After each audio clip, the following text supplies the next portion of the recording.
Big news in the world of Stranger Things. As we inch closer to Season 5's release date, there are so many exciting new things to talk about. I figure it's been a while and we have a lot to catch up on, from release dates to the Duffer brothers behind the scenes pictures, the first episode's title, some new actors joining the show, and some beloved old ones leaving. Who's getting revived or not, or moving on to bigger things, and we still need to cover the biggest questions we need answers to in Season 5. So if you're new here, go grab a cookie, kick back, punch the subscribe button if you don't want to miss the next Stranger Things video, because we're just going to jump right into it. Starting with probably the biggest question I know each and every one of you is curious about the most, the release date. Season 4 came out in 2022, and while we were hoping that they would learn from the last 3-year pause in between seasons and we would hopefully only have to wait 2 years and get a 2024 release, you do have to take into account that production had a pretty substantial delay last year due to the writer's strike, shortly followed up by the actor's strike. In total, these led to production being behind schedule a whopping 6 months. No writing, no shooting, but some good news to follow that up with is since then they've finished writing the majority of the show and got all the Season 5 actors together for the first official table read, and we've literally got everybody here. Well, sadly not everybody, but we'll get to that later. Here we've got the Duffer brothers, Sadie and Finn, here's Caleb and Gaten and Priya, who plays Erica, and oh my goodness, she is all grown up now. A surprising new actor behind her, which we'll talk about in a minute, along with Jamie Bauer, Brett Gelman, Amy Beth, who plays Vicky. I'm excited to see more of her and Robin this season.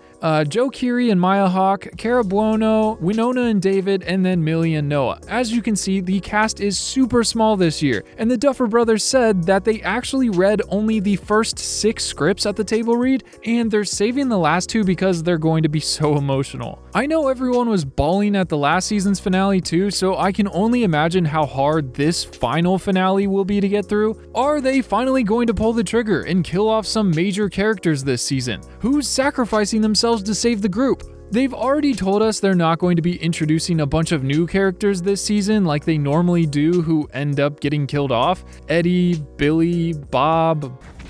That's my name.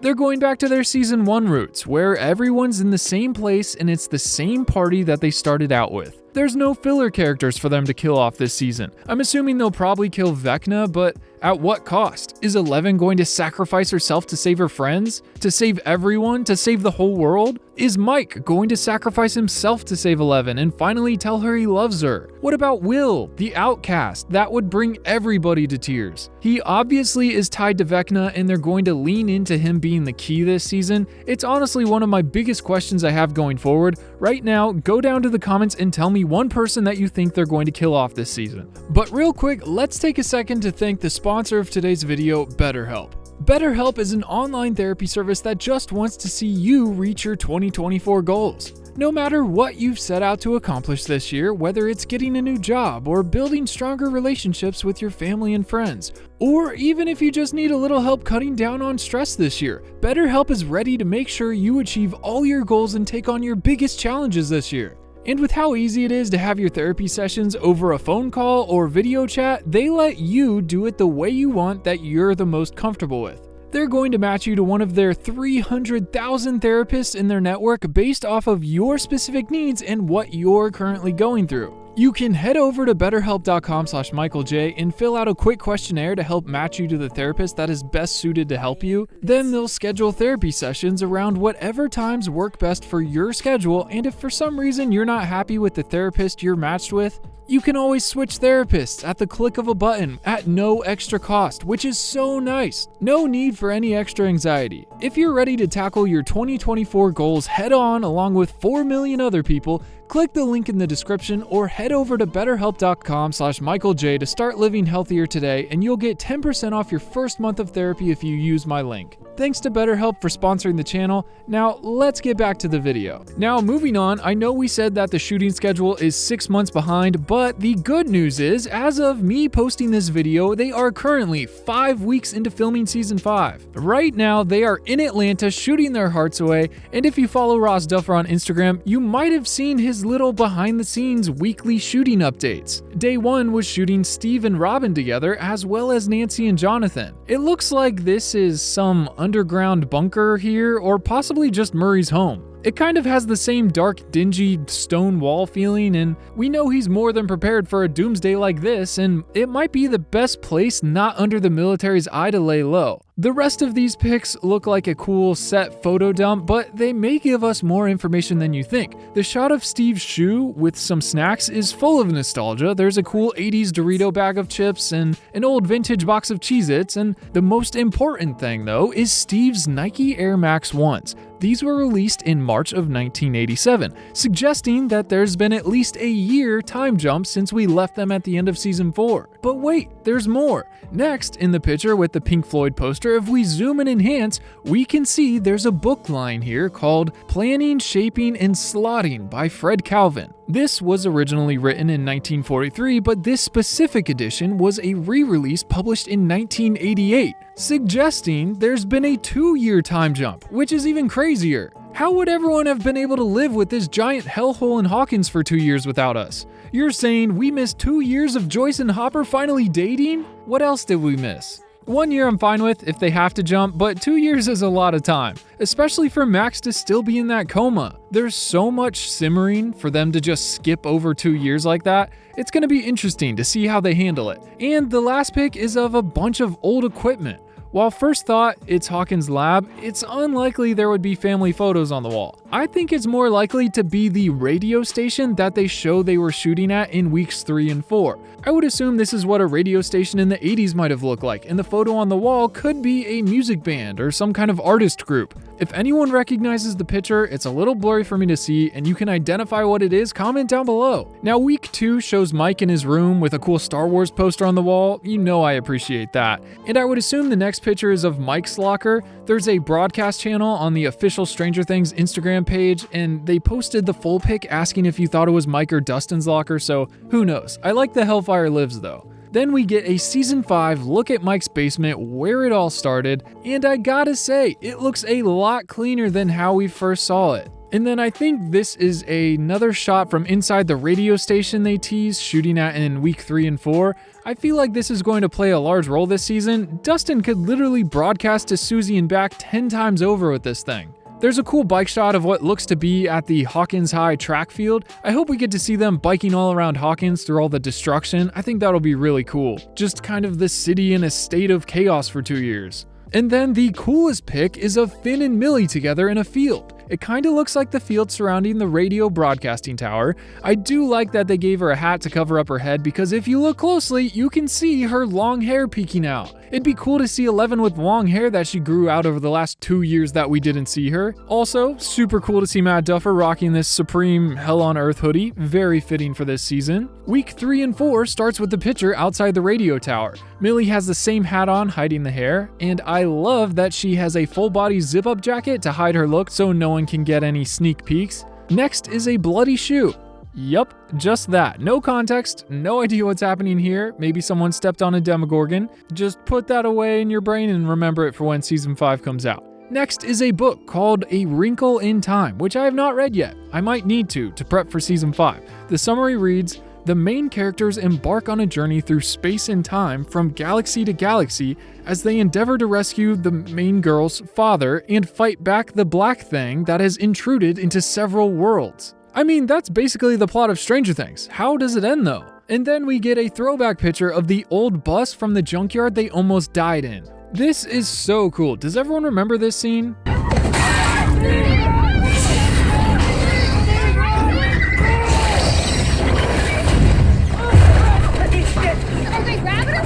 I'm not sure why they'll be hanging out at the junkyard, but next we see some kind of target someone threw together, so maybe the junkyard is where they'll do a bit of shooting or training before the big fight. Also, it's nice to see a pumpkin again in Stranger Things. I wonder if this will mean that season 5 will take place in the fall or the winter, and then it looks like they have some sort of mascot on a monitor. I mean, it kind of looks like Muse, Dustin's first cat that got eaten by Dart. Now, the Duffer brothers have said that they have at least a year of filming to do on the schedule for season 5, which means they should be able to finish filming January 2025. And while I was kinda hoping for a summer 2025 release, I don't know if 6 months is enough time for post-production. Season 4 wrapped filming in September 2021, and the first part released at the end of May, They had 9 months of post-production and they were still editing the last 2 episodes after part 1 was released. With season 5 being the biggest and most important season of them all, I'm not so sure they'll make it for a summer 2025 release. That's the date I'm hoping for, but there's a chance it might be a summer 2026 release.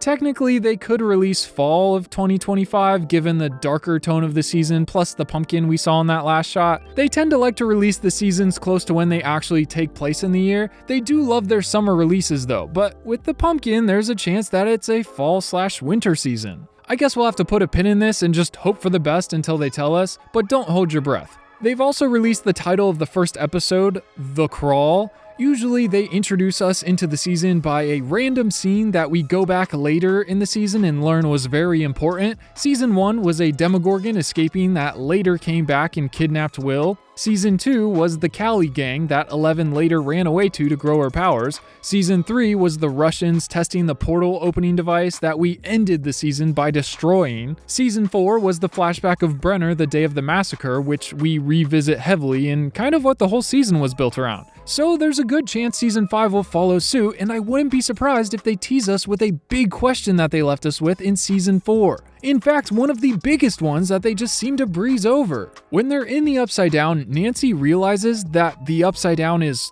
frozen, in quotation marks, on November 6, 1983, the day that Will went missing, or at least it hasn't been touched since. So it would be really crazy to start with a flashback of Will getting taken by that Demogorgon in season 1, but they show what happens from Will's perspective and start to explain what's going on and why it's stuck there. And to further back this up, on Stranger Things Day a couple months back, November 6th, the writers posted a teaser of the first scene of the season, and check this out.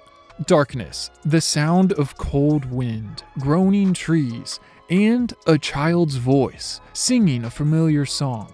Now, as much as I want it to be the Chrissy Wake Up remix from TikTok, I don't think that's what it is. The dark and cold atmosphere sounds like the Upside Down, and just what if it opens with this scene? Should I stay or should I go? What if it's Will singing "Should I Stay or Should I Go"? This would be crazy. I mean, it's not exactly after he was taken. He was in there for a couple days at this point, but still, they could revisit it and show when he was taken then. Because I think that is one of the biggest questions season 4 left us with. Why is the Upside Down stuck in 1983? Will is way more important than we've seen him so far. Besides that, the other big question is still, who do you think they're going to kill off? Because when the Duffer brothers went on the Happy Sad Confused podcast, they said that the only reason they didn't kill off main characters at this point is because it would have impacted the show too much. It's a realistic show, so any huge death would completely derail the story and would alter the course of the entire show. They said they went through all the hypotheticals of killing Mike and killing everybody, but the residual wasn't worth the moment. Look at Barb's death. It took Nancy 2 seasons to fully come to terms with and get closure on that. Could you imagine if a main character died? Everything would be different going forward. They did mention that Eddie's death will have huge repercussions on season 5 and so will Max's coma, but now that this is the final season and the trauma from a main character dying can't change their writing past this season, they said a lot more is on the table, as in all the characters are on the chopping block. This is the end. They also talked about something that we've discussed on the channel earlier during season 4's release. Both the Duffer brothers said that they want to release Stranger Things in theaters. In fact, when season 4 was coming out, they wanted to release part 2, the last 2 episodes, in theaters. I don't know how Netflix would handle that financially, or if it would put a wrench in the viewing numbers or something, or just be a monster on its own to figure out, but I think that would be so awesome. I think Stranger Things would be incredible to watch in a theater filled with other fans. I wonder if they would set up a marathon of all the episodes in a row, or maybe break it up into the first half and the second half, because season 4 was 13 hours long. That's a crazy movie marathon. Even if they cut the time back like they were talking about and it fit in 8 to 10 hours, that's still a long time to be at the theater. They said the only time to watch it in theaters right now is at the official premiere, and that's usually just the first episode. So send this video to your Stranger Things friends that you would want to go watch season 5 in the theater with. They also mentioned that they really wanted to do a director's commentary. I don't know how niche this is, how many people would actually watch this, but personally, I would love a director's commentary on all the seasons. I would immediately go back and rewatch everything. They could have a different actor join them each episode. I'd say whoever had the spotlight, but honestly, it'd get to the point where you kind of just have to have the entire party join them. But I think everyone would love this. It actually sounded like they asked Netflix to do this, and Netflix said no because someone else in the past tried it and no one watched it or something. But come on, this is Stranger Things we're talking about. And then lastly, they said that they do hear how irritated the fans get at the long waits in between seasons to come out, but to them, the more time the better, because they literally are working on this as soon as they're done shooting the previous season, all the way up until the next one is literally releasing.